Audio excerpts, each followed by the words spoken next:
Okay. Hello, everyone, and welcome to Sustainable Horizons webinar series. Because of a technical glitch, we are re-recording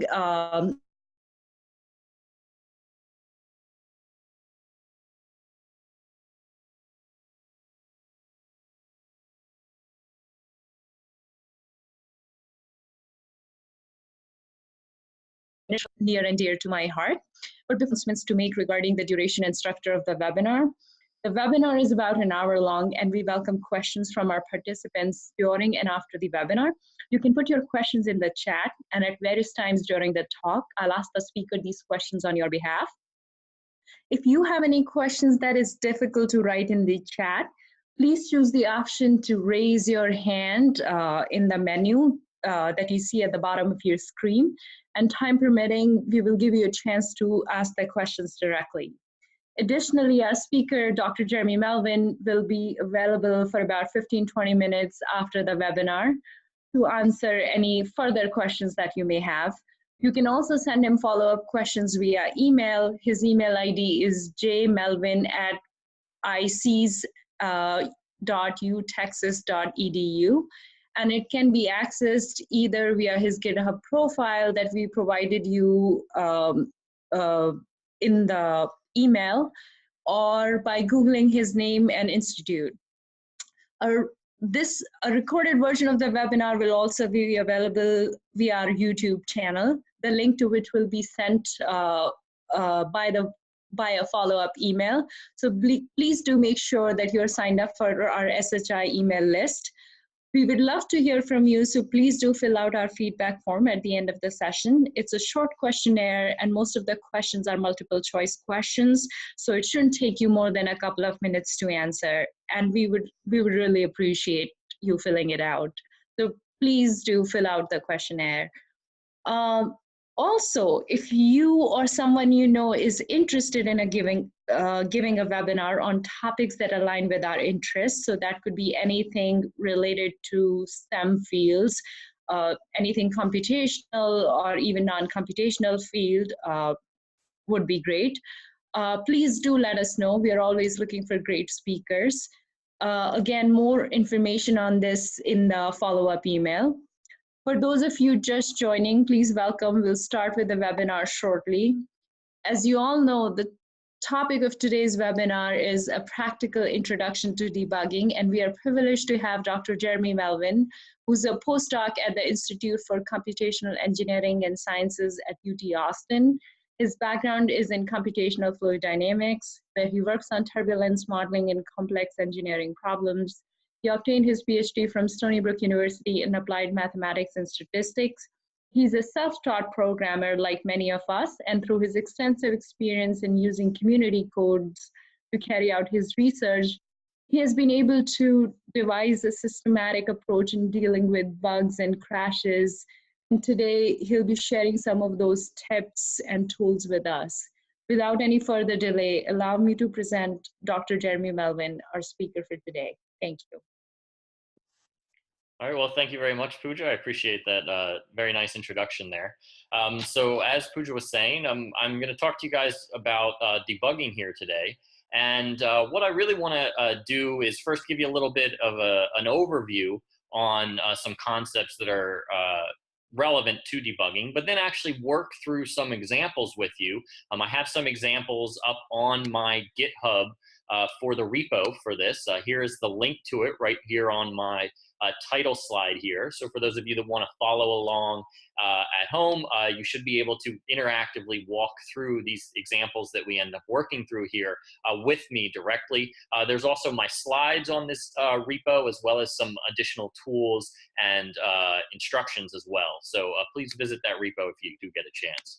And so really what I'm after here is to try to give you a little bit of an introduction to how to use a debugger, and I'll use GDB here, but how to interactively use that with your code so that you're able to actually resolve issues that come up in your code.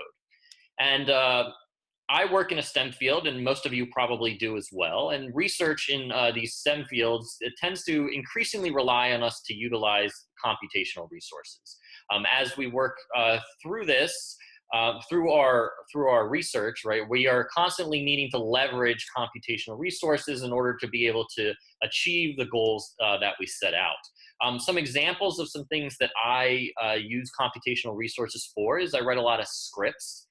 For me, my scripting languages are typically Python, and I'm a Unix user. That's my operating system of choice. So I write a lot of bash scripts. These scripts are usually maintained and post-processing and pre-processing of data, managing files and directory, as well as automating tasks that I don't want to have to repeatedly do. And like any other piece of code that you write, when I write scripts, they're not guaranteed to do exactly what I want them to do.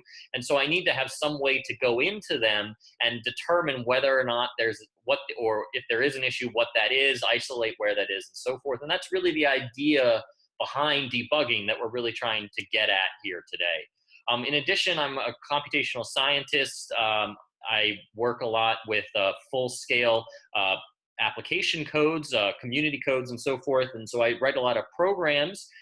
Those are written in Fortran, C, and C++. And for my work, and a lot of your work out there, probably you're working by developing or interfacing with standard libraries that are out there. You may be having particular applications or problems of interest that you're trying to solve, that you have programs that are designed to facilitate that. And my background, my PhD was in applied math, and so I'm often working with mathematical equations, solving PDEs and stuff like that. And so I have programs written in these languages to try to solve these mathematical equations. And of course, anytime I write code, it's not guaranteed to work. And thus I need to be able to go in and debug it, figure out what kind of issues there are. And so I want to give you just a kind of a quick introduction today and work through some examples on how I actually approach resolving issues that are in my code. So a possible outline for how I may write code is, since I'm working often with equations, I may need to go out and learn or develop some mathematical theory. So I'm working with equations, pen and paper, and so forth. And then I'm going to choose an algorithm in order to implement those.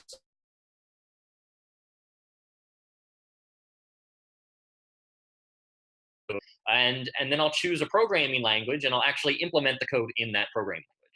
And now in a perfect world, that would be the end, right? I would have my code that now implements whatever theory I wanted. I can go ahead and run it. I'll get the answers that I want, and everything will be great. But we don't really live in a perfect world. And so in reality, we're destined to make mistakes. Personally, when I write code, I probably spend a good 85 to 90% of my time actually debugging, fixing mistakes that I accidentally implemented in the code, or maybe a more fundamental conceptual issue. And so really we need a fifth step here in the way that we write codes, and that's to make sure that our written code is actually doing what it is supposed to do. And now that's obviously a very large and broad topic, and there's many different facets to it. What we're going to focus on here today is how do I use an interactive debugger to actually go in and isolate lines of code that are wrong, find those lines of code and fix them to correct the code so that it matches what my intention of that code actually is. So what do we mean by debugging? Fortunately,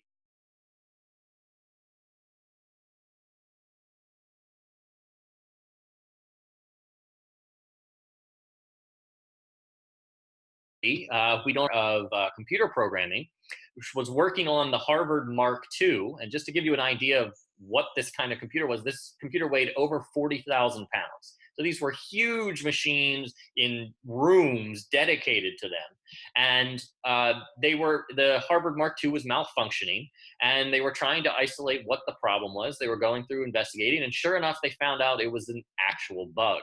And here is a picture of Grace Hopper's logbook, where she taped that bug to the logbook, wrote first actual case of bug being found. And this is a famous anecdote that comes along with computing, and this is actually in the Smithsonian Museum of American History. So when we talk about debugging, fortunately, we don't mean we don't have actual physical bugs we have to remove. We have mistakes and problems that are in our code that we wrote up that we're trying to identify, isolate, and then remove. And that's really what we're after here when we talk about debugging. So before we get into some actual hands-on examples, I'm just going to give you an overview of what kind of bugs, what kind of errors you could actually introduce into your code. So the first thing you do when you write code, let's say you're writing in C or C++ and you're writing your lines of code, the syntax for C and C++ requires a semicolon at the end of each line. In addition, any variables that you use in C or C++ require you to declare them beforehand. This may not be the case in other codes. For instance, Python doesn't require you to use semicolons or declare variables. And so these are really, and so you can introduce errors through typos and through mistakes like that that are improperly using the syntax of the code of the programming language that you're trying to use. And as a result, you've made mistakes, but these kinds of mistakes, which we're going to call syntax errors, are typically going to be caught by your compiler. So when you go to actually compile your code after you've written it, and you can see here on this first line, I wrote g++ gdbfactorial.cc. That's me compiling my code and running it through a compiler. And the compiler, if it runs into these syntax errors, will not actually generate an executable. You won't actually be able to run your code until you've resolved all these syntax errors. And you can see that here, the compiler has listed 4 errors that were generated. And depending on the complexity of your compiler, it will almost certainly give you the file name and the line number, as well as a description of what the error was. And then some compilers will even give you a recommendation for how to potentially fix this. And while these can be somewhat in-depth and you may need to learn new things in order to be able to resolve this, for the most part, syntax errors are relatively easy to deal with because your compiler takes care of it for you, gives you a detailed list of all the issues that you have, and you can kind of iterate, go through the list, fix each one, recompile, see if any new ones came up, and so forth, until you get an actual executable that you can run. And so when we talk about an interactive debugger, like we're going to look at in the examples here today, we're not talking about trying to resolve syntax errors. That's going to be handled between your interaction with the compiler. So the error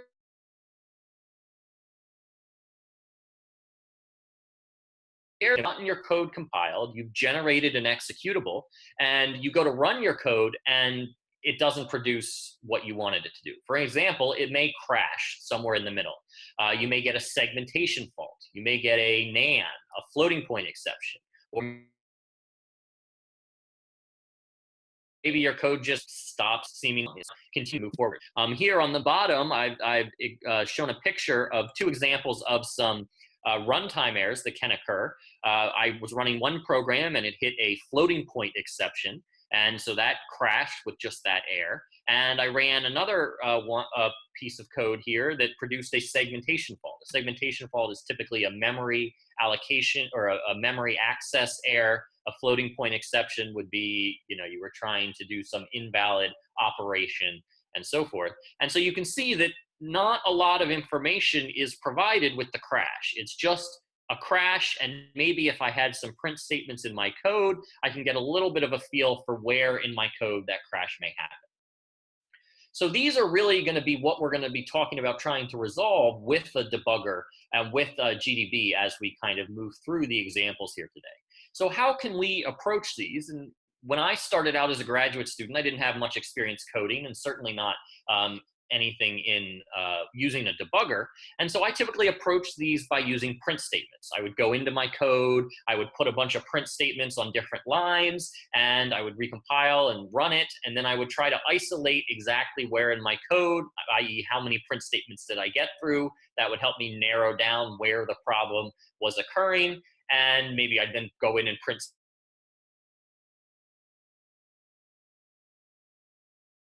some variables. So print statements are certainly a way to do this. A lot of people use print statements in their debugging approach, but there are some downsides to it. One, you have to recompile every time you add print statements to the code and rerun it. I've had codes that took 5 to 10 minutes every time I tried to compile. And in 5 to 10 minutes of running, that's a lot of lost time there where you're just waiting for the code to compile and to run just so you can see some new pieces of output.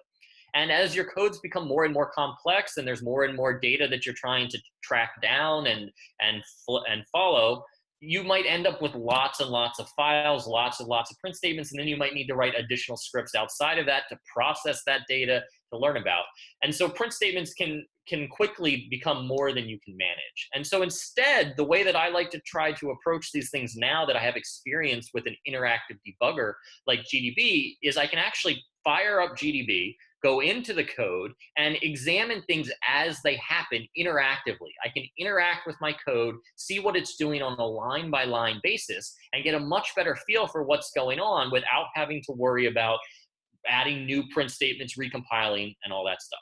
And I'm going to use mostly GDB, or I'm going to use only GDB in the examples that I talk about that we work through here today. But there are other debuggers out there, TotalView, Alinea DDT, and if you use an IDE, an interactive development environment like Eclipse in order to do your coding, those usually come with a debugger built into them as well. And so the tools that we're going to develop here and the ideas that we're going to talk about as we work through these examples in GDB, while we are going to be learning GDB syntax, the ideas are going to transfer over to any kind of debugger that you may end up using. So before I go and actually get into some examples, I just want to briefly touch on a couple other types of bugs that you can encounter. The first type is you run your code and it may not crash, but the answer that pops out is not the answer that you wanted or the answer that you expected to get. Now, certainly, if you're going to be assessing whether or not your answer is wrong, it helps if you know what the correct answer is. And so there are kind of two classes of wrong answers here, the subtly wrong answers and the obviously wrong answers. And the subtly wrong answers are a little bit more difficult to deal with, and really that's going to be outside of the context of working with a debugger, an interactive debugger there. That's going to be more proper techniques for how to develop code, and that's topics like verification and validation, bottom-up programming paradigms, comparing to other codes, and so forth, where you're actually working to try to build bug-free code from the get-go in order to try to reduce or resolve any kind of subtly wrong answer that you might have. In the other kind, obviously wrong, where you clearly get something that's incorrect, is going to be more of a topic where we're going to be able to use an actual debugger, right? And for an obviously wrong problem, you're going to go to where you know that there's something wrong there, and then you're going to kind of work backwards inside the debugger, and we'll work through an example where we do something along those lines. And so an interactive debugger like GDB could certainly help with that process there. All right, so I want to give you a little bit of an introduction to GDB before we jump into some code here. GDB is the GNU debugger, and it's a command line debugger. So I'm going to pull this up in Unix, which is my operating system of choice, and I'm going to work on the command line kind of interactively. You can follow along on the web. If you go to the GDB online debugger that we sent out, this is www.onlinegdb.com, you'll be able to paste the code that we work through into the debugger. You'll be able to click debug, and you'll be able to pop up, or let's see, you probably can't see this right now. Let me go ahead and share my whole screen. All right, sorry about that. So if you come in here to the online GDB website here, you'll be able to see where you can copy the code in. You can go ahead and click debug once you've chosen the language for that, and you'll be able to get to a command prompt, just like I'll have on my end for GDB. And so you'll be able to follow along there in that way. So GDB is a command line debugger. It supports C, C++, and Fortran, as well as some other codes. If you want to use it with Python, there are some ways to do it. I know a lot of people code a lot in Python. I certainly do. And on the Python website, I've included a link to their discussion of how to debug with GDB. But in addition, Python has a built-in debugger known as PDB, which functions very similar to GDB. So the commands that we're going to learn about today and that we're going to kind of practice using are going to work in both GDB and PDB for the most part. And here's a link to the explanation of PDB as well. And then other debuggers, while GDB is a command line debugger, other debuggers that I introduced, DDT, TotalView, and the ones that come with those IDEs are typically more GUI based. You're going to have some kind of actual display where you can interact with it with menus and so forth. But again, the basic commands that we're going to talk about, adding breakpoints, running, stepping through your code, and printing variables and examining them and so forth, will carry through no matter which debugger you're using. So let's go ahead and actually get into running with GDB and how we can use it to resolve some issues. So here on the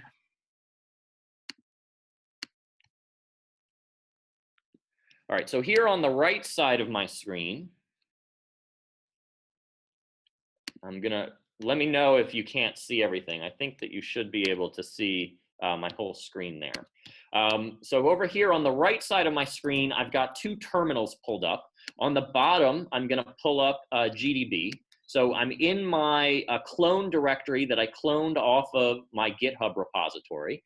And as you can see in here, I've got some codes. And so the first one that I wanna work with is gdbfactorial.cc. So the first thing we need to do if we want to launch this with GDB is make sure that we compile that code. So I'm going to go ahead and execute my compilation command, g++ gdb factorial, and I'm going to run that through. And that now went and generated my executable. And now all I need to do to run that with GDB is type GDB and then the name of my executable, and that'll go ahead and launch. Now, some executables have input options. Maybe you've got an input file that you need to input and so forth. In order to be able to have GDB run with that, you need to add the args flag to GDB. So you would just do GDB --args and then GDB factorial with any input options that may be there. Since my codes that I'm going to use as examples here don't have any input options, I won't use the args flag. And so I go ahead and launch GDB with GDB factorial. Sorry, I need to just change one configuration here on my system. Okay, I do that. And now, if you look though, when this loaded up, it said it was attempting to read symbols and it says no debugging symbols found.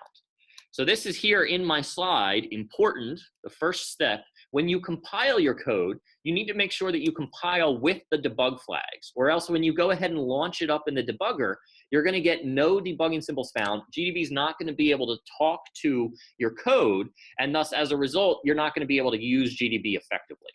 So I need to go ahead and recompile my code, and when I recompile my code here, I'm going to add a -g flag so that it adds the debugging symbols to the executable so that GDB can go in and actually interact with my code and give me feedback. So this time, if I go ahead and pull that up in GDB, you can see that now it says reading symbols. I don't have that error message. I just have done. And now everything's going to work out successfully when I go ahead and run this in GDB. All right, I'm going to go ahead and open up my code here in the top window. Now, for those of you who are following along at home, if you don't have GDB installed and thus you can't get to an actual command line, you can go ahead and take the code and just copy it and paste it directly into that GDB online debugger. So you would just paste it into here. You would choose the language C++, and you would click debug over here, and that would get you to the GDB command prompt, just like I have over here on my bottom right window. So what we're going to do is we're going to go through debugging this problem.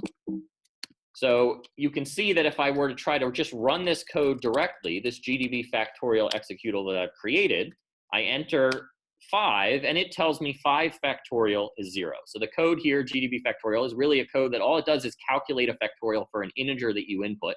And obviously 5 factorial is not 0, so there must be some kind of issue that's in there. So we're going to go through GDB and debug this issue, try to figure out what's going on. And in the process, I'm going to introduce you to some commands. I've included a GDB quick reference card, which you should now see up on my screen here, in that repository. And this, I did not create this. This was created by the Free Software Foundation. And this contains a list of many GDB commands that are out there. This is not an exhaustive list. and I certainly don't use all of these on a daily basis. But this gives you a list of commands, and what we're going to do today is kind of go through some of the commands in kind of each of these sections, a few of the commands, giving you an idea of kind of what they can do and how they help you actually resolve the issues that you have. So that's up in the repository. You can go ahead and use that as a reference card, and you can go ahead and follow along here. And these listed down here on my slide over here on the left are some of the ones that I'm going to try to touch on here today. All right, so let's go ahead and actually move on to debugging here. So we're going to work on this example, and the issue is that the factorial calculation is returning 0 instead of the correct value. And so here's a little outline on the slide of kind of the steps that I'm going to kind of walk you through here as we try to resolve this issue. So the first thing that I do when I pull up something in GDB is I always like to have a window with the code open as well.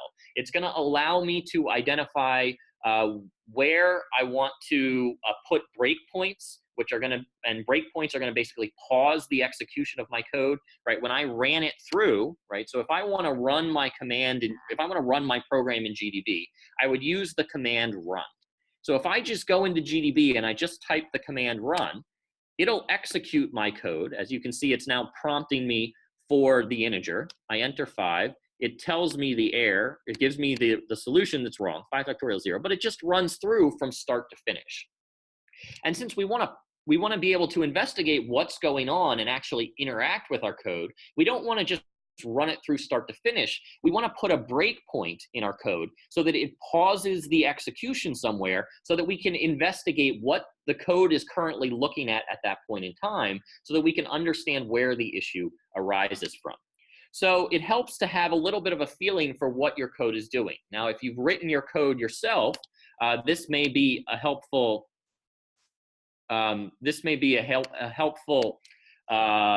You may already know what your code is doing, but if you have gotten a code from someone else, you may need to understand better what the code is doing. And so kind of stepping through at the beginning with GDB can be very helpful. When I get codes from other people, a lot of times I'll pull them up in GDB and step through functions to better understand how they're doing. You know, sometimes you read lines of code and you think you have a good idea, but maybe you misunderstood what one of the lines was doing. And so with GDB, you kind of check yourself as you're reading through the code. Is this doing what I think it's doing? And so forth. So anyway, once you have a little bit of a feeling for your code, so like I said, this code here is basically just trying to calculate a factorial for my integer that I'm entering. And so I can see here, let me add line numbers to my code. I can see here on line 23 that this is where the factorial function is called. And if I come down here to the bottom of my code, I see here's the function factorial where it's actually being executed. So there's a few ways that I could put a breakpoint in here now. I could put a breakpoint on line number 23. So I could say break 23.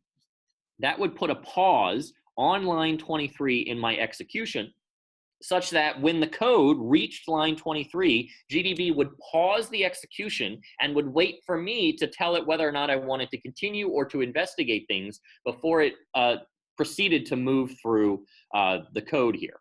So if I have multiple files, I only have one file here. You can see my file name is gdbfactorial.cc. If I had multiple files in my code, I would need to specify which file I wanted that breakpoint to go in. And I would do that by break gdbfactorial.cc and then a colon line 23. So I would tell it the file name and then a colon and then the line number for where I wanted to break it. In addition, GDB allows you to break on a function. So instead of breaking on a line, I could tell it, hey, I want to break the first time you enter the factorial function. So I'm just going to type break and then the function name. And if I go ahead and hit enter, you see it puts a breakpoint at line 38. And line 38 is the first line where there's an execution in that factorial function. So it figured out where my factorial function was and to correctly set a breakpoint at that point. All right, so now that we have a breakpoint initiated in our code here, what we want to do is we want to run our code in GDB so that it'll stop execution at line 38. So I go ahead and type run again. It's going to ask me for my integer to calculate the factorial. So I type my 5 again. And then sure enough, once it got to line 38, you can see that it's now given me a new GDB prompt. It's put in a breakpoint here. And I now have control and can investigate what's going on in the code as I kind of look at things.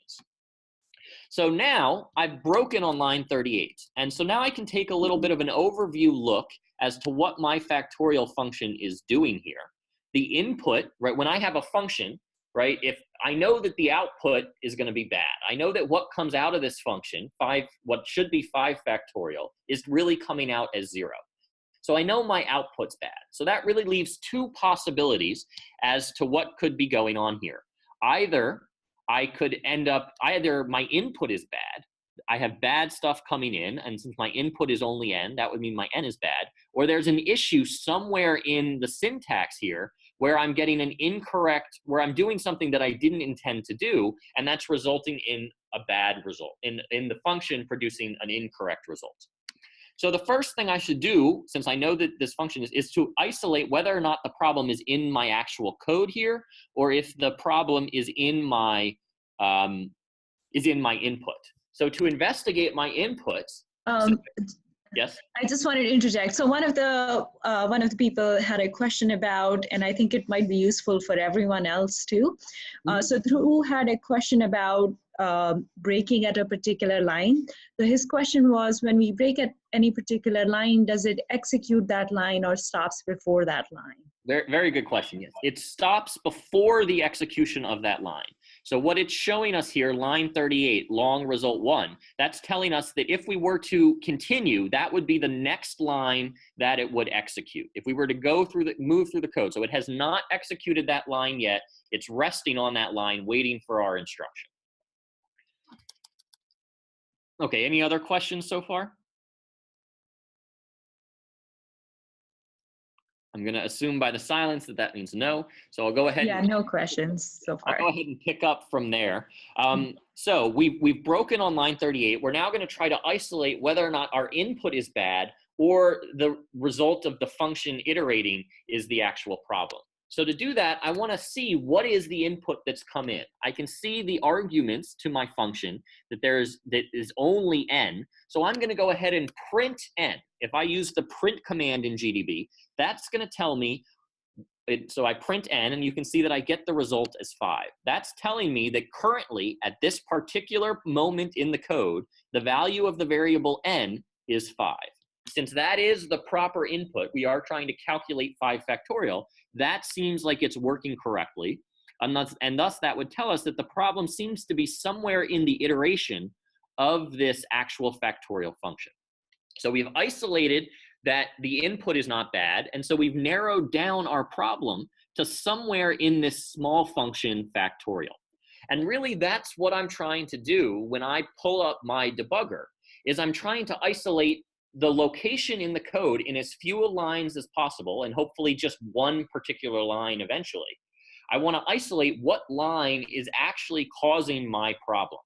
And so everything that I'm doing in GDB is trying to move forward to narrow down the region of my code where the problem is, so that I can look carefully at it or kind of interact with it till I isolate where exactly that problem is. And so that's really what I'm using GDB for, is to kind of help me narrow down where my problem may actually be occurring.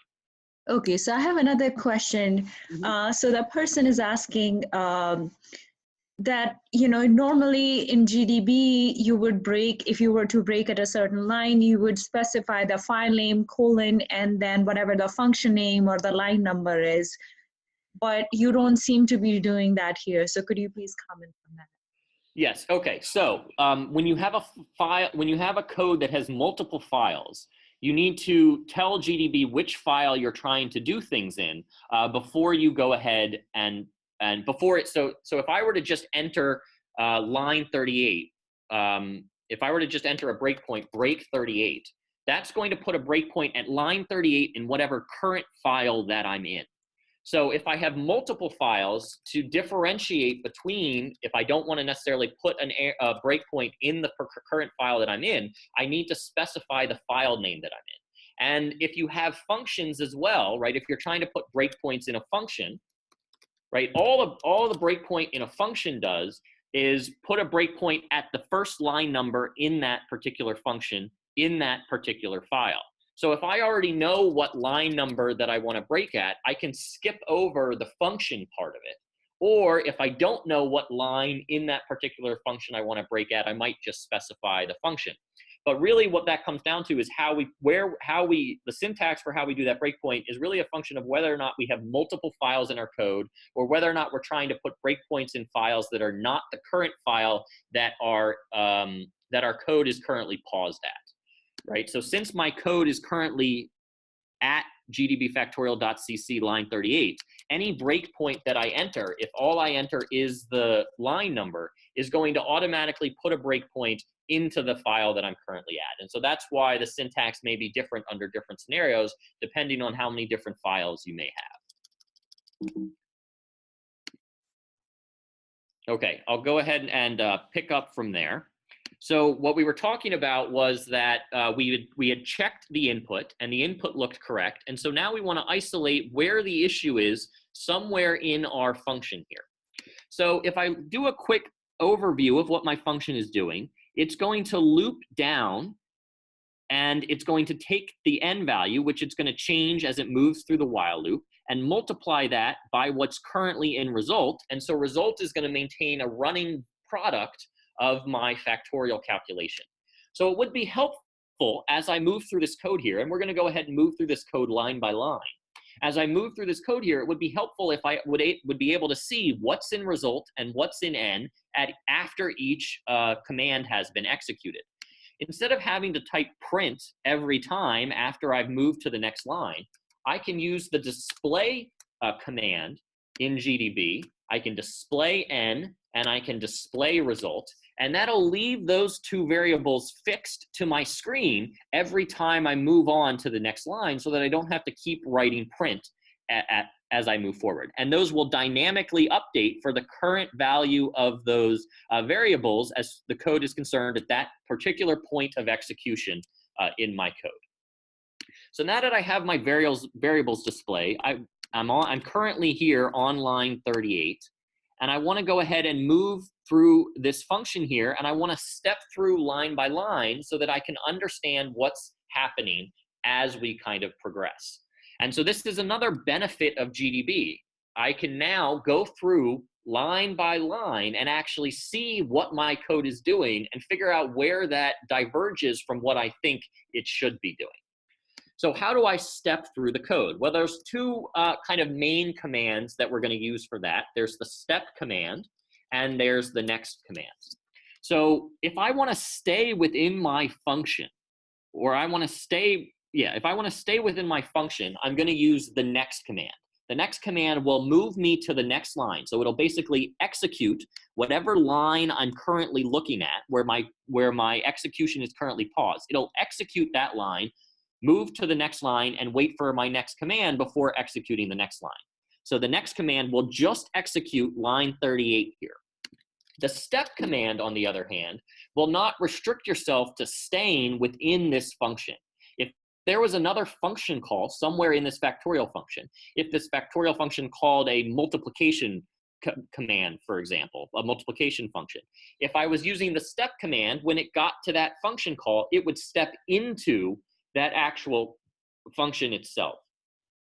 And so the step command is going to be used more when you're trying to go into a function, or you're trying to see what the next kind of command is, where that takes you, whereas next is going to kind of keep you inside the function if you know you want to just stay in here and you're not worried about what the execution is that may be in functions that are already contained in the current function that you're working on. So I'm going to use the next command as I work through this code here. So I'm going to type next. That's going to execute line 38. You can see that now GDB has told me I've moved to line 41, which is the next command that I need to execute, while n minus minus. N is 5, result is 1. And now, instead of having to type next again, if I just go ahead and hit enter, it'll execute the last command that I just did. So the last command I did was next.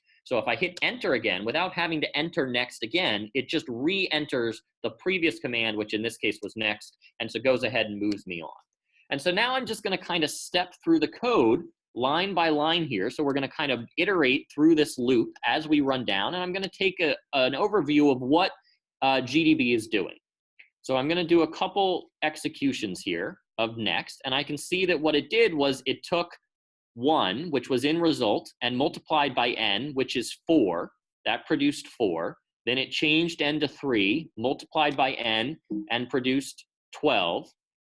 Then multiplied by 2 to get 24, multiplied by 1 to get 24, and then multiplied by 0 to get 0.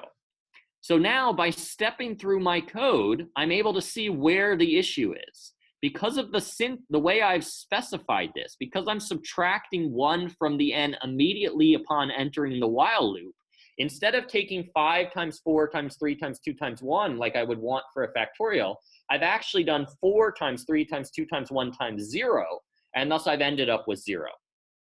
And so clearly, one way that I could resolve this issue is that instead of multiplying by n here, I should multiply by n plus 1. And that would then allow me to take 5 times 4 times 3 times 2 times 1 to properly calculate my factorial calculation.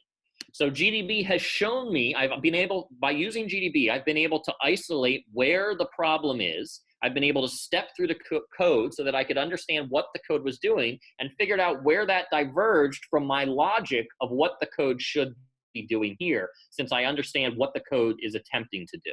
And that allowed me to find my issue here on line 44. And so my fix is to just add an n plus 1 instead of an n there on line 44. So now that I've successfully found my bug, I'm going to go ahead and recompile my code here.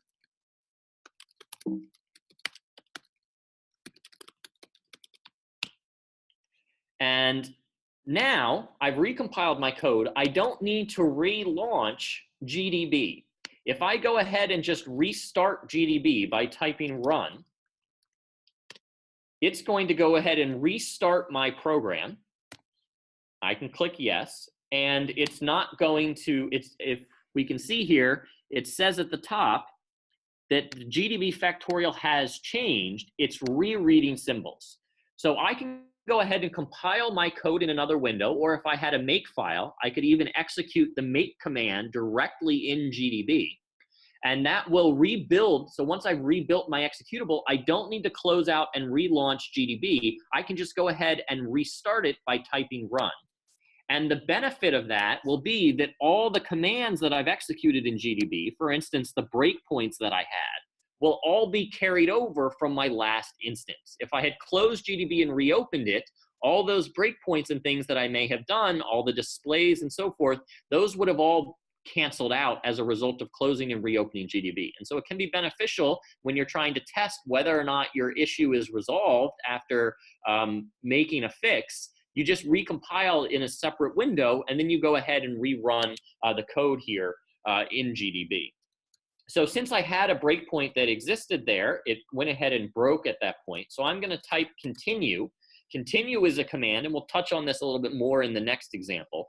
But continue is a command that tells GDB to pick up execution from the point that I've paused it. Whereas next and step are executing one line at a time, continue just goes ahead and continues to pick up execution and will continue to run until it encounters another breakpoint.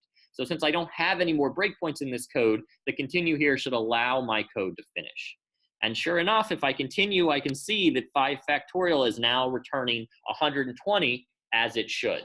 And so that fix that we executed there on line 44 has successfully solved the issue that was occurring in that factorial function.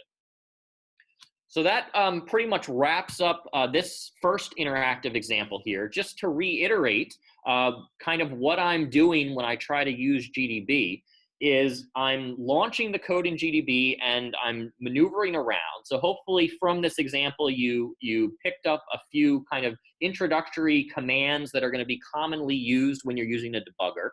And also, hopefully you picked up a little bit of what I'm trying to do with GDB from a logic standpoint, right? I'm trying to isolate the location in my code where the issue is occurring.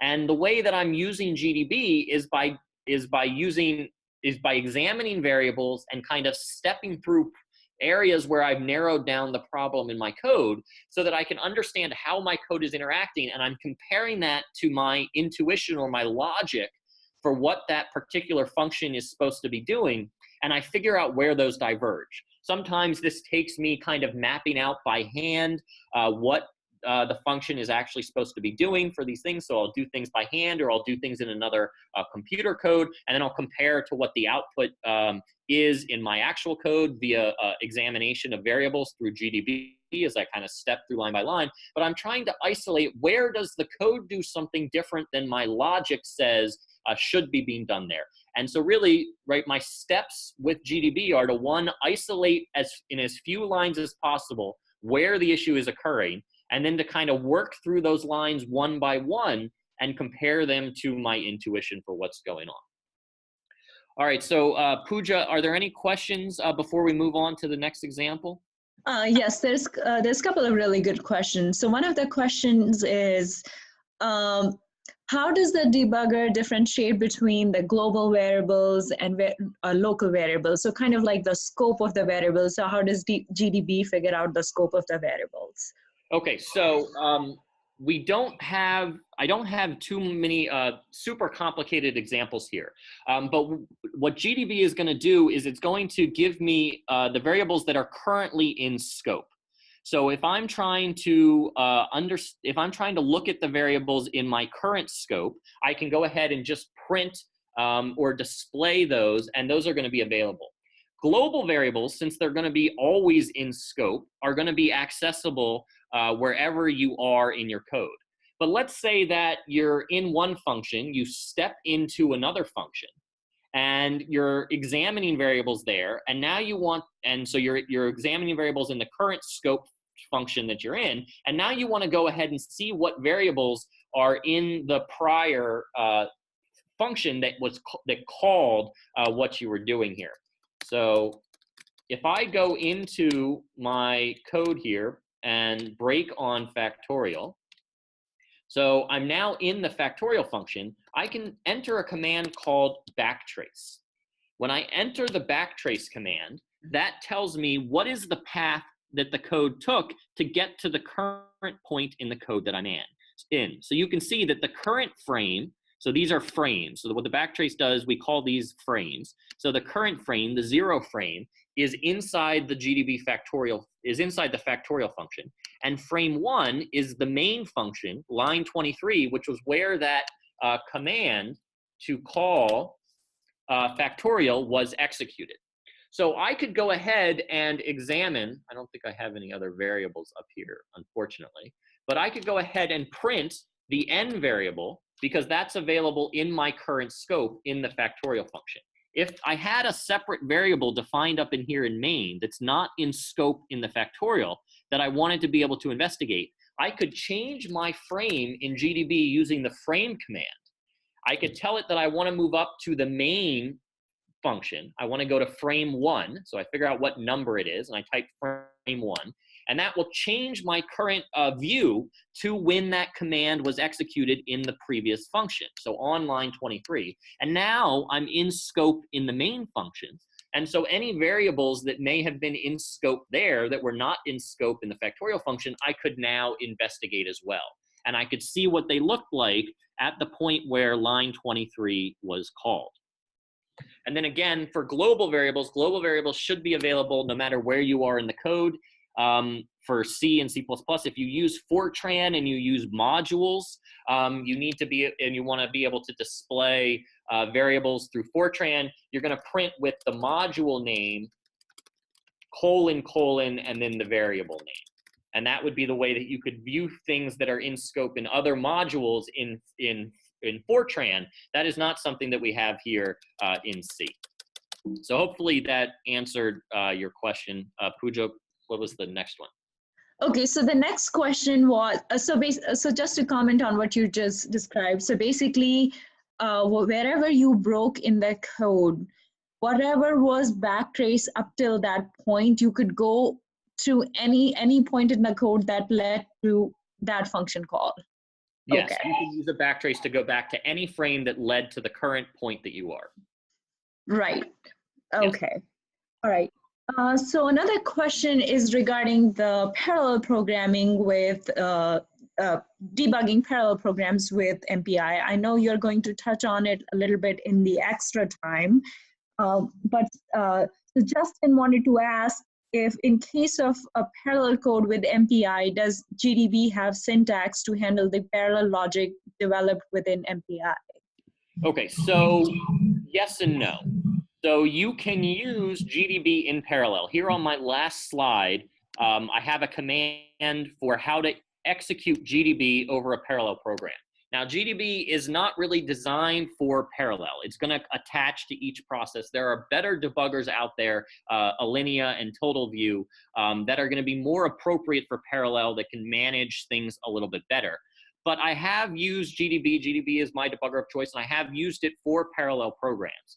Basically, the idea is you execute it and you get a window. So each one of these GDB prompts, I would get a separate window for each processor that I've created. So you don't want to be doing this if you've got 256 processors. But if you can reduce your issue to occurring on, say, 2 processors or 4 processors, 8 processors, some reasonable number that's manageable, you can go ahead and use this command, pop up a bunch of windows, and then you can go ahead and look at any variable you want.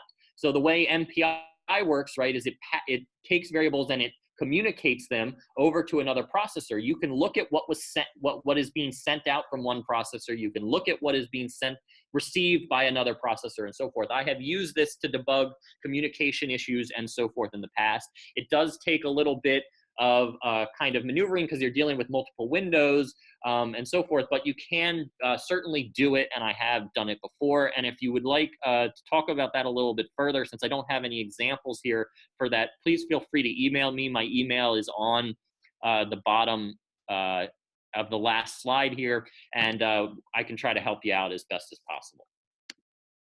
All right. Yeah, that's it for now. Okay.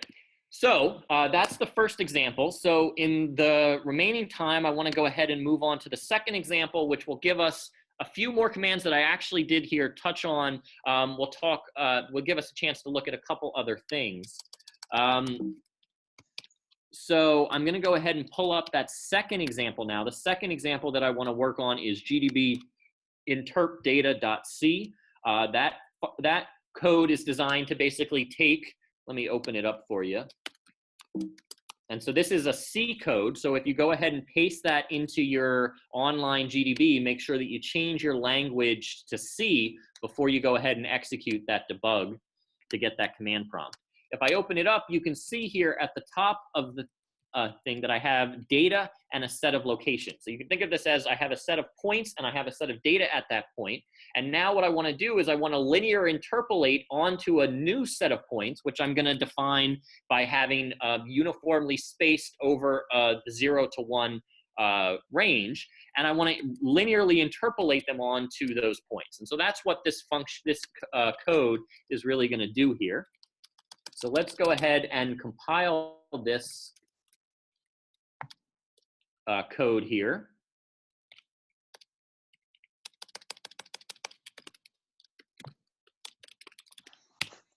So I've compiled it. I remembered to put in my debug symbols, flag -G, and now I can go ahead and pull that up in GDB. Now, if I were to just run this directly, let's see what the issue is. So I'm going to go ahead and run this code. You can see that everything looks good, but that last number, the last interpolated value, is showing up as NaN. So obviously that's not correct. It shouldn't be a NaN there. And so what we need to do is we need to go in and figure out where that issue is occurring. All right, so we can see that, so when I pull this up in GDB, right, I'm gonna wanna put a breakpoint somewhere to pause the execution of my code. So when I have a known issue like this, I can see very clearly that when it printed for position 1, the value it returned was NaN. I can find where that print statement was in my code. So fortunately, I know where that is. That's going to be down here on line 43. This is the print statement. And so I know that the interp variable here is the one that must end up being nan. That's the second value number that's printed there in that print statement. And I know already that that is going to be a nan in that last execution because I can see that result in my print statement. So that means that I'm going to put a breakpoint exactly where that problem is. So when I go into GDB, when I fire up GDB, I'm going to want to break my code. I'm going to want to go exactly to where my problem is occurring, and then I can work backwards from that point. And that's usually the logic that I'm going to use for most cases. I'm going to go to where my problem is, find what line number it is, and then I'm going to trace that backwards throughout my code until I can determine what line causes that problem that may end up somewhere much further down in my code. So I know I have a problem on line 43, so I'm going to put a breakpoint here. And since I only have one file again, I can put just break with the line number. I don't need to specify what file name it is. So I'm going to put a breakpoint directly on line 43. So I put a breakpoint on line 43. I'm going to go ahead and run my code. Now, GDB allows you for certain commands to enter shortcuts for that. For instance, instead of run, I can just type R. Instead of break, I could just type B. So I'm going to just type R to run my GDB and have it break on line 43. Gone ahead and done that. And now I'm going to go ahead and look at what's in the interp variable. So I'm going to print interp. And, didn't see a nan. So I expected to see a nan, right? The reason I put a breakpoint on line 43 is because I wanted to break on the nan. But the reason that I'm not seeing a nan is because if you notice, this print statement is embedded in a for loop. And so while the issue occurred the last time through my for loop, GDB doesn't know that I only wanted to break on that point because it was a nan. And so it just puts a breakpoint there. And every time my code reaches that point during execution, it's going to pause my code. So putting a breakpoint directly on line 43 isn't going to be sufficient. I'm going to have to keep going. I would have to keep going and examine each time to figure out how I finally got to the line where that breakpoint is. So there's got to be a better way to do it. So I'm going to go ahead and remove that breakpoint that I had. To remove the breakpoint that's on the current line, I can use the clear command. So I put a breakpoint on line 43, but I realized that that's not a good way to do it. So I'm going to go ahead and clear my breakpoint. So again, clear removes the breakpoint on the current line that you're on. There's also a delete command, which we'll use in a little bit, which you can use to remove all breakpoints or specific breakpoints, even if you're not actually on that line. So I've removed the breakpoint on line 43. And now what I'm going to do is I'm going to put a breakpoint on line 43 again, but now I'm going to put a conditional breakpoint. So GDB allows you to put a conditional breakpoint into your code. It will break only when a certain criteria is met. We know that the problem we're trying to investigate is when interp is nan. And it turns out that a nan, one feature of a nan is that it is not equal to itself. So I can put a breakpoint on line 43 if interp does not equal interp, which effectively means that I'm breaking on 43 when interp is actually a nan. And so I can put a breakpoint there, and that will stop the execution of my code there on line 43. So I put that breakpoint in. That's a conditional breakpoint. Now it's important that because I'm in C, the syntax for this conditional breakpoint is going to be not equal to. If I were in Fortran, I would need to use the syntax for a Fortran statement. So that would be period not equals period. So the syntax for the if statements that you would use in GDB needs to match the programming language that you're working in. So I'm going to break on line 43 when interpret equals a nan, and I'm going to go ahead and run my code again. Now, if I go ahead and type run, you can see that I get a little prompt saying, should I restart from the beginning? Remember that we had initially put a breakpoint at 43, and we had run up to this point. Now, I don't need to restart from the beginning because I haven't reached the point where my error has occurred. So instead, I just need to use continue. So continue again will continue picking up the execution here until it reaches the next breakpoint. So I go ahead and continue, and as you can see, it's now broken on line 43. It's printed out all the other positions, and so sure enough, if I print the interpret value, so again, P is short for print in GDB, it does in fact show a NaN, as I was hoping for. So now I've gotten to the point in my code by using a conditional breakpoint to actually identify where my problem is. So I'm now on line 43 where interp is a problem. Now, obviously, line 43 doesn't change the value of interp. If I look at my code up here, interp isn't changed by line 43. So the problem must have occurred somewhere before this. So I used GDB to go to the exact point that I'm in, and now I'm going to pull up my code in a separate window here, and I'm going to look back, and I'm going to work backwards from that point and figure out when's the first time that interp was changed above this point. So I can see that the command directly above this changes the interp value. And I can see interp is equal to weight L times a value in raw data plus weight R times another value in raw data. So in order for interp to be a NaN, that means that it either inherited that NaN, so one of these quantities on that line must be a NaN, or there must have been something improper done in the calculation here. So in order, the raw data, those are just actual data points out of my vector. So it's unlikely that those are my problems. So most likely weight L and weight R are going to be the cause of my issues. So I'm going to go ahead and print weight L and weight R. And sure enough, both of them are NaNs as well. So the reason interp was a NaN is because it inherited it from weight L and weight R. So now my targets are weight L and weight R. So I'm going to trace those back to figure out where those were changed.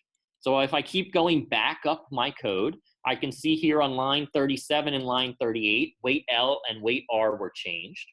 And I can see that if I look at the top, so I'll copy my code directly into GDB. And so I'll print the numerator. The numerator is 0, so that seems okay. It's not a NaN. And I'm going to print the denominator. And the denominator is, oh, sorry, that was over a line. And the denominator is also 0. So there you go. That's why I got a NaN. I tried to do 0 divided by 0, which is an improper operation. And so that produced a NaN in weight L, which carried through to the NaN in interp, which carried through to the NaN in the print statement, which is where I saw the actual problem in my execution. So again, what I'm trying to do with GDB is go to the point where I know there's a problem and then use GDB to examine things as I move backwards through my code from the point where the problem is till I can isolate where the issue actually is. So the problem is that the denominator here is 0. So I need to resolve that denominator. The denominator should never be 0. The numerator, it could be okay that it's 0. So my first target is going to be trying to figure out why the denominator is 0. So we can see that those are just 2 elements out of my locations array. And the elements that I'm choosing, so I'm going to print now the 2 indices that I use on those elements, lock ind L and lock ind R. And I can see that somehow those are both identical. And thus, it's returning the same number for locations. And that's why I'm getting a 0. So it would seem to me now at this point that my problem is that my indices are both 8. And that doesn't seem like something that I would want to happen the way this code is structured. So now I've moved on from trying to track why weight L became a NaN to trying to track why location ind R and location ind L are both the same. So again, now I'm going to move up from the current point in my code, line 37, and I see that on line 33 and line 34, location ind L and location index R are calculated from function calls. So I can't now at this point, since my execution is paused on line 43, go into the code and step into this function. I'm going to need to rerun and put a breakpoint here on line 33 in order to be able to stop execution so that I can actually move into the find lower bound code. So the first thing I'm going to do is delete, which will give me a prompt to delete all breakpoints. I'm going to remove all breakpoints from my code because I don't want my code to pause at any point except for on line 33. And so I'm going to go ahead and create a new breakpoint on line 33, but I want to make sure that I do that the last time I'm in this loop, the time that produces the interp as nan, and thus produces the location int L and location int R as both being 8. So I need to put an if statement here. But using interpret as being a nan, which was the way I assessed line 43, which was the way I had a breakpoint put on line 43 to break at the correct point, is no longer going to be valid because interp doesn't become nan until line 41. So I need a different way to break at the correct point at line 33. So I need a different way to break in the correct indice for this loop. So all I need to do is determine what my I is.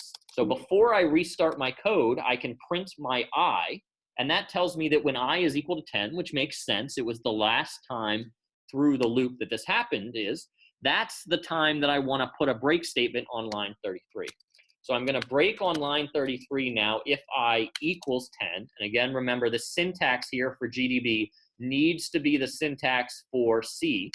So it needs to be equals equals. If I had accidentally done equals, GDB won't actually tell me there's a problem, but it won't break where I want it to break. So you have to be careful there when you're dealing with putting in the conditional breakpoints. So I want to make sure I put in I equals 10, and I'm going to go ahead and restart my code by typing run and telling it to restart from the beginning. GDB is able to go ahead and restart it directly. It doesn't need to actually, you don't need to close out and relaunch GDB. It can go ahead and restart directly. I've gone ahead and broken on line 33 just as a spot check. I can make sure that my break statement broke at the correct time. Sure enough, I'm the 11th time through this loop when I is equal to 10. I'm broken on line 33. I now want to go into the find lower bound function. Remember, we talked about there being execution to move to the next line being next. Next will move you to the next line in this particular function. Step, on the other hand, though, if I use step here, will move me to the next line in whatever function the next line needs to be executed on. So since this will take me into find lower bound to execute the next command, when I type step, it moves me to line 55. And I can see that in GDB. It tells me what line I've moved to. So I'm on line 55, which you can see is inside the find lower bound function. So now we've determined that the problem is somewhere in this find lower bound function. Remember, what we're looking for is to understand why the value of 8 comes out of this function and also comes out of the find upper bound function. And so we're going to go ahead and look at what are the variables that are going on in here and where is the problem occurring. So again, it always helps to investigate what the input is. So we can print locations is a pointer, but we can see locations, which is just passed up here. We can see what they are. That's just the locations array. And int point is the new location that we want to interpolate to. And size is just the size of the locations array. And so now let's look at what this function is doing. And since I wrote this, I know how this function works. And basically what it does is it starts by assuming the index should be 0. What I'm really trying to do in find lower bound is I'm trying to find the two values in the location array which bound the interpolation point that I'm trying to do so that I can linearly interpolate between those 2 points. And so the lower bound, or the left point, is going to start by assuming the index is 0, and then it's going to move through the array. And if our current location is equal to or to the left of our interpret point, it's going to update the index. And so from this, I can see what the issue is. And I'm going to kind of jump ahead here because we're running short on time. But my interpolation point is 1 exactly, which is also exactly the last location in my initial location array. And so because those are exactly equal, the problem is that because I have a less than or equal to definition in order to move this along to the, in order to move the index over, this is going to move this index to match exactly that last location. And the same thing is going to happen in the upper bound.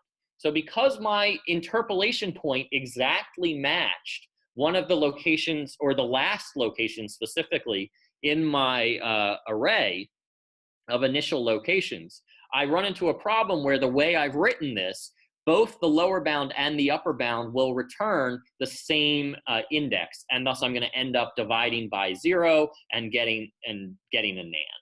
So to fix this problem, I can go ahead on line 61. I can go ahead and remove the soft inequality there to make it a strict inequality, and that should go ahead and resolve my issue. So if I go ahead and do that, recompile my code and rerun it, sure enough, on that last line for position 1, I no longer have a NAND. However, if I go back in there and I make one slight modification here, if I change my location's initial point to be 0.0 and recompile and rerun, I see that I have a NAND now show up in the first entry. So while the fix that I implemented may have fixed the current problem that I was looking at, that doesn't guarantee that that's a general fix that's going to solve all your problems. And anybody who's debugged before, if you have experienced this, you've probably experienced this, where you go in, you fix a bug, and some other bug pops up. So I'll go ahead and leave that as an exercise for anybody that kind of want to work through it, how you can come up with a more general solution. It's going to take a little bit more of a complex solution there than what I'm doing, because there's a trade-off between whether or not I make the top one less than or the bottom one greater than. And so there, a slightly more complex resolution is needed in order to be able to make this generally be able to handle any kind of situation and be able to interpolate points. But what I want you to take away from that is, again, kind of what is the logic that I'm going through as I kind of debug these issues, and what are the common functions and commands that I use in GDB as I try to work through it. And so we talked about things like continue and conditional breakpoints. We talked about clearing breakpoints and managing that, stepping into functions and next and so forth. And from a logic standpoint, we talked about trying to go to the point where you know there's a problem, and then kind of working backwards from there, tracing back as you move, tracing that problem back through your code. Let me go ahead and just wrap up here with the summary thing, and then I'll open it up to any questions here. So basically what I wanted you to get out of this was I was hoping to give you a little bit of an introduction to debugging commands specifically for GDB, but again, these should be applicable for any kind of debugging software that you use. And also to give you some insight into kind of what is going on in my head as I try to debug. What is the logic that I'm kind of trying to work through as I work through this? How do I leverage what GDB gives me access to be able to more efficiently resolve my issues? And when I write code, I spend a lot of time writing code. I'm a computational physicist for the most part. And so I spend most of my time writing code, and even more of that time debugging code. I would say that of the times that I'm kind of creating code, upwards of 85 to 90% of it is probably spent debugging it, fixing issues, and so forth. And there are many different approaches for how you can debug, but I found that being able to use GDB, and I am certainly not an expert. I've used maybe a small subset of the GDB commands, and I'm self-taught. There are many other features that GDB has that I don't use, but even the small set of features that I commonly use, I think has been a wealth of benefit and efficiency to my ability to resolve these kinds of issues. So again, this is just kind of the beginning of what you can do with a debugger. There are many more complicated things that you can do. I use GDB not just for debugging code, but also when somebody gives me code, I commonly work with community codes and work with other people in large groups, have libraries and so forth. And so whenever I'm trying to understand how a code works, I also fire up GDB so that I can better step through line by line and get an interactive understanding of what the code is doing in case I'm misinterpreting a line here or there. In addition, in my repo here, there's a folder extras, which has a couple other examples in there, an infinite loop example and a linked list example. The infinite loop example, if you were to run your code, so you were running your code somewhere else, not in GDB, and all of a sudden it seems like it's not progressing. It seems like it's hung. GDB is actually able to attach to that running process. So even though you didn't start that code up in GDB, as long as it was compiled with the debug symbols, you can actually go ahead and attach GDB directly to that running process, interrupt the code, and see where the code is, and maybe try to understand where that infinite loop is occurring or whatever else may be causing the hanging that is occurring.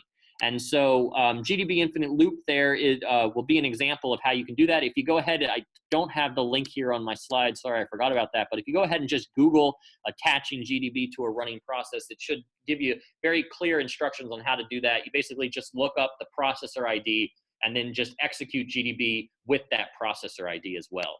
In addition, we talked briefly at the beginning, based on the question, about how you can sort of use GDB in parallel for kind of small parallel problems. And I found that GDB has been a huge improvement to my efficiency. And again, here is my email. Please feel free to email me at any time if you have any questions outside of this or other things related to debugging or something else. Please let me, I'm happy to respond to you.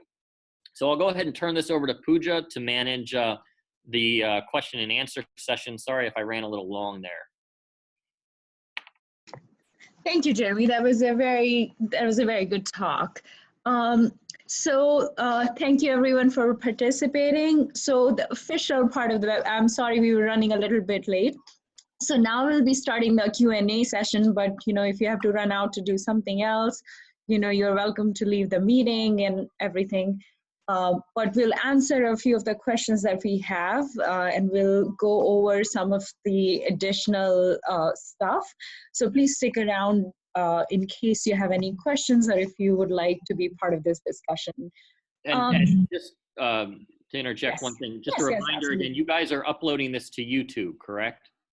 Yes, we will be uploading the entire webinar to YouTube. So for those of you who didn't get a chance to actually run these programs with you, they could go, over the weekend or whenever they get around to it.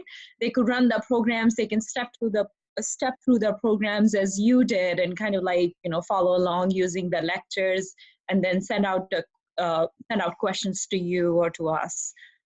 Okay, great. Okay, so one of the questions that I have is, so do you have any additional recommendation for resources or materials for GDB? So something kind of like which can help you get started and then maybe move on to like a little bit more advanced topics.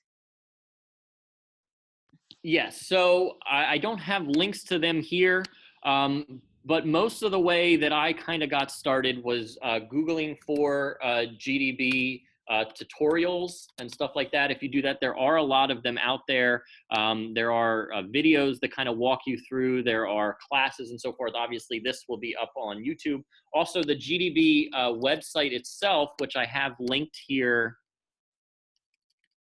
in one of the early slides, GNU.org software GDB, that will give you a lot of stuff, languages that it supports. You can obviously download it and so forth, as well as some documentation and things if you want to see what the functions do. Like I said, that GDB quick reference card, which gives you a list of those commands, which is in my repository there, can also be helpful. And really, like anything else, it's really something you kind of just got to fire up and just kind of start doing, put a couple breakpoints in your code, start looking at variables and see what you can do. And then, things like Stack Exchange and all those things. There's a lot of resources out there where people ask questions about how to do things in GDB and so forth that I think have been very beneficial to me and would probably be beneficial to you as well. And obviously you can always send me questions via email. Okay, so if someone were to get started on GDB, what you know, you mentioned a couple of the commands, and I'm sure like there is some of those commands there in your slides. But if you were to say, let's say, what have been like the 5 most useful commands in GDB that, you know, they could look up and hopefully get started on that? Yeah, I mean, the most useful ones you're going to have are going to be obviously execution commands. So run, step, next, and continue, right? So looking on this quick reference card, continue, step, and next. And then setting breakpoints, right? So breakpoints and how, right? So there's a lot of different ways to set breakpoints there. You can see here on the quick reference card. But setting breakpoints, being able to execute, so run, step, next, like going line by line, and then just print, right? Being able to look at variables and so forth. You can get a wealth of information just from that subset of commands, just stepping through printing and putting breakpoints where you want to go so that you can move to a more advanced place. That is going to be all you really need to kind of get started on being able to interact with your code and better understand. And that'll replace, if you're currently debugging with print statements, that'll basically replace you having to go in and do print statements directly. Okay, perfect. And so you mentioned debugging with MPI briefly. Now, someone wanted to ask, how about OpenMP? I have not personally tried to use GDB with OpenMP. I know that occasionally when I have codes that look like that, it does have some stuff about threads in it. So it certainly seems like it has support. I personally don't have much experience with that, but I believe that you should be able to do that and examine things again, right? What GDB is really letting you do is look at variables and pause things. And so there should be a way for you to go in and tell it to manage each thread and so forth, how you could put breakpoints in certain threads and so forth. I believe you should be able to do that. If you just Google for that, I think that should work. And if you run into any trouble, let me know and I'd be happy to take a look around as well. Yeah, I think I remember using it briefly for a few years back, and I do know that there is functionality available very similar to MPI. So I think you can break, like if you have reasonable number of threads, you can break into like each thread. Yeah, and then you can, I mean, there is some functionality available, but I think there might be some useful links that we can look up, and maybe we could send it out as a follow-up email or something. Sure. Yes.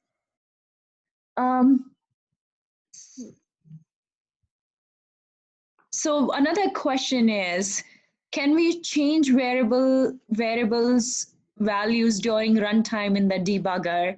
And an additional question, I would also do a follow-up question, which is, you know, I've done it myself a lot of times, which is while I was putting conditional breakpoints in GDB, accidentally I've put in a single equal to sign instead of putting an equal to sign, and that has caused like all sorts of quirks and everything. So it would be great if you can comment on that. Yeah. Okay. So yes, you can certainly set variables in GDB. If you can see my screen here, under the execution control, there's a set command, set var equals expression. That will set a variable in your code to something. And I don't have any examples that work on that, but I have used that many times in the past myself. I might put a piece of code that I only want to be able to execute when I'm debugging, that I can, you know, make a conditional, an if statement surrounding it, and I can go in and turn that on, basically turn on a flag so I can bring up other things when I'm in the debugger. Also, if I want to change something and see how the code's going to react, that is definitely something that is beneficial and is one of the other things that GDB can do. Again, that's the set command, set var. It's here under execution control on the GDB quick reference. And Pooja, you were talking about the conditional and the syntax. Yes, that's very important. As I touched on briefly when I was talking about that, GDB will not actually give you an error message if you try to set a breakpoint and use the wrong syntax. If I try to set a breakpoint and I write I equals 10, what that's going to do is it's going to set I equal to 10 at that point in the code. And so you may get some wonky behavior from that point. And so you have to make sure that your syntax there is correct, equals, equals, and so forth. And again, GDB will not tell you. So you just kind of want to double check it when you're trying to enter that conditional break statement, and double check when you get to that first breakpoint that it has actually done what you wanted it to do, right? So when I got to that first conditional breakpoint, I printed out interp again to verify that it was indeed an and, that my breakpoint did seem to actually work, and so forth. Okay. Again, before I take up a couple of other questions, I would like to remind everyone, please, please, please fill out our feedback forms. It won't take you more than 2-3 minutes, and it does make a great difference to us. So please do fill out those forms. If you loved it, if you hated it, any which way, we would like to hear from you. So coming back to questions, is there an equivalent of history command, like you have history command in Unix, or you can basically refer back to the old commands in if you're, say, on Unix, or if you're in Mac terminal. Is there an equivalent in GDB, or once you close GDB you have to kind of like start over? Once you close GDB, so once you close GDB, I don't believe that is saved anywhere. There may be something, I have not personally done that. There's maybe something where you can kind of export your list of commands before you go ahead and close that session. The other thing you can do is that I did not touch on here is you can actually write functions in GDB for GDB to execute. And so you could write functions to do things that you want to do, like, set breakpoints at certain points, print variables, that kind of stuff. So that would be like bash scripting or something like similar idea. Yeah, I mean, it's right. You're giving GDB a function to execute. You can define new commands, right? So I can tell it to print in a certain way if I have complicated things, right? I can write a command. I can write new commands to kind of do that stuff. And you can put that in your GDB initialization files, your period GDB init. I think it's period GDB init on your home directory. Yeah, period GDB init. You can go ahead and open that up and you can edit things that are in there. In addition, when you're inside GDB, if you use your up arrow, you can go ahead and see the previous commands that you've executed. I don't know if there's a history type command where you can just get a list of them like you get in Unix there. There may be. I'd have to go out and Google for that. Okay. So another question is for large scale codes. So the participant is asking, for large size codes, do you have any suggestions on debugging submodules or functions? Instead of running the whole code, can we jump directly to a specific function at the start of debugging? Yeah, so GDB does not handle that kind of capabilities. You would need more of a kind of unit testing paradigm in order that you kind of built into your code, or you'd have to write a small little companion code that would be designed to kind of instantiate the things that you need and then call just that module so that you could go in and get to that point. You can try, sometimes it works, sometimes it doesn't work.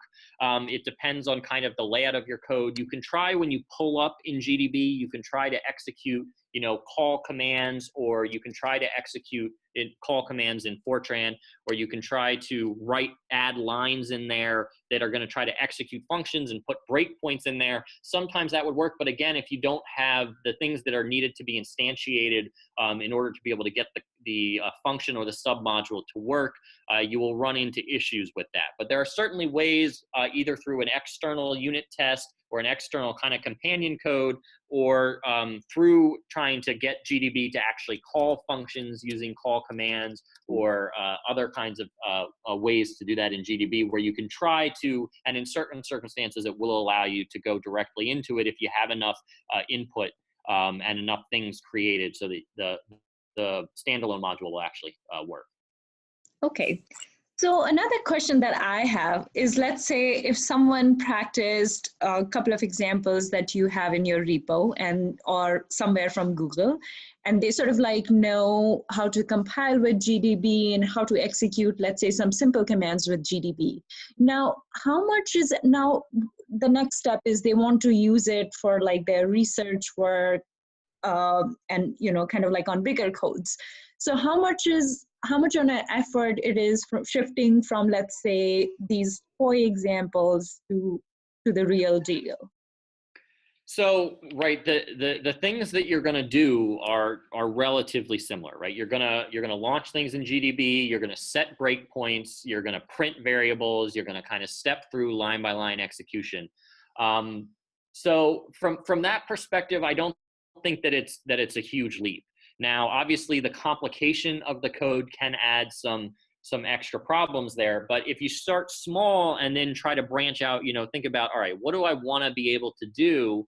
And then kind of Google for it. That's how I've kind of expanded my knowledge of GDB. I've started by just going in, putting print statements, putting breakpoints, and then maybe I have a slightly more complicated thing that I want to try to figure out. And I'm like, all right, how do I get GDB to do this? And so I go out and read, some stack exchanges and so forth. I Google for that question, and usually I can find something that kind of approaches what I'm trying to do. And so I build up a repertoire of commands and experience with that allows me to kind of move forward. But I think that certainly there's not going to be much difference. I mean, obviously, if you're trying to run things in parallel or things like that, there's a little bit of a step from here. But if you're talking about a serial code, and usually the best case scenario is if you can get your bug to be reproduced in serial, you almost always want to try to debug in serial if you can.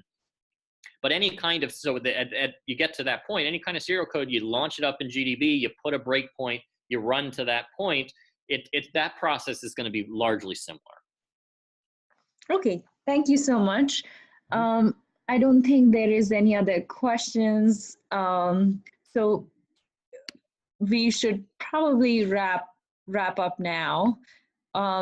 If you have any parting thoughts, please let us know. But other than that, I think we're done with the questions. All right, great. Well, thanks everybody.